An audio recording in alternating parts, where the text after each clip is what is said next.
আমার নতুন নাটক কেন পাচ্ছেন না? কারণ আমি অনেক এক্সক্লুসিভ হওয়ার চেষ্টা করছি। অবশ্যই আমি চেষ্টা করছি এখন একটু কাজ কম করে এক্সক্লুসিভ কাজ করার। আর আসলে যেটা বলতে চাচ্ছেন আপনি সেটা হচ্ছে যে রেগুলার নাটক কেন পাচ্ছেন না, কারণ আমি রেগুলার না, আমি স্পেশাল। ভালোবাসা দিবসে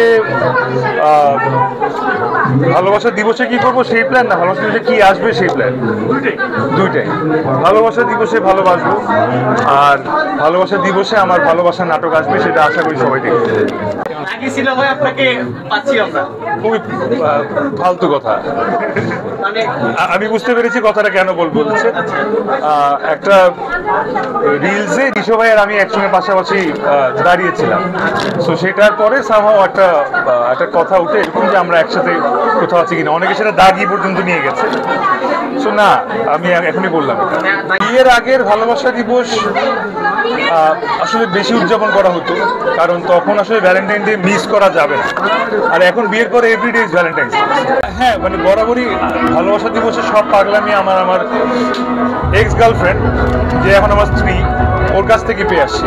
ওই পাগলামির গল্প বলতে গেলে আসলে আমাদের সময় নষ্ট হবে। আমরা অন্য কথা বলি। 2025 সালের প্রথম মাসের আজকে শেষ দিন, জানুয়ারি মাসের 31 তারিখ আজকে। হ্যাঁ, বছরটা যেভাবে চেয়েছি সেভাবে শুরু করতে পেরেছি। এটা অবশ্যই এটা নেগেটিভ ইম্প্যাক্ট করছে, এটা মানুষের মধ্যে ভয় সৃষ্টি করছে। শুধু ওনাদের শোরুম ওপেনিং না, আমি দেখলাম নারীদের খেলা নিয়ে অনেক ইস্যু ক্রিয়েট হচ্ছে, যেটা আগে কখনো বাংলাদেশে হয়নি। যদি এটা এমন হতো যে বাংলাদেশে এটা সবসময় এটা হয়ে আসছে বা এরকম কিছু না, আমরা বিলিভ করি ইকুয়াল রাইটসে, আমরা বিলিভ করি ছেলে মেয়ে সমান অধিকারে। তো এখানে যখন একটা ফিমেল কেউ শোরুম ওপেনিং করতে যাচ্ছে, আমার এটার বাধা হচ্ছে। কেন হচ্ছে সেটা রিজন তো আমি জানি না, বা যেটা হচ্ছে সেটা কোনো দিক থেকে কোনো কিছুর জন্য ভালো হচ্ছে না, এটা আমি সাপোর্ট করি না। ওটিটি প্ল্যাটফর্মে রিসেন্ট বলতে ওটিটি প্ল্যাটফর্ম তো আসলে ওয়েব সিরিজ করে, যেটা প্ল্যানিং এর সময় লাগে বেশি। সো রিসেন্ট বলতে উইদিন আ মান্থ বা উইদিন দিস শর্ট টাইম না, বাট কথা চলছে। যেটা বলছিলাম, প্রথম উত্তর দিলাম আপনাকে যে যা করবো স্পেশাল কিছু করতে চাই।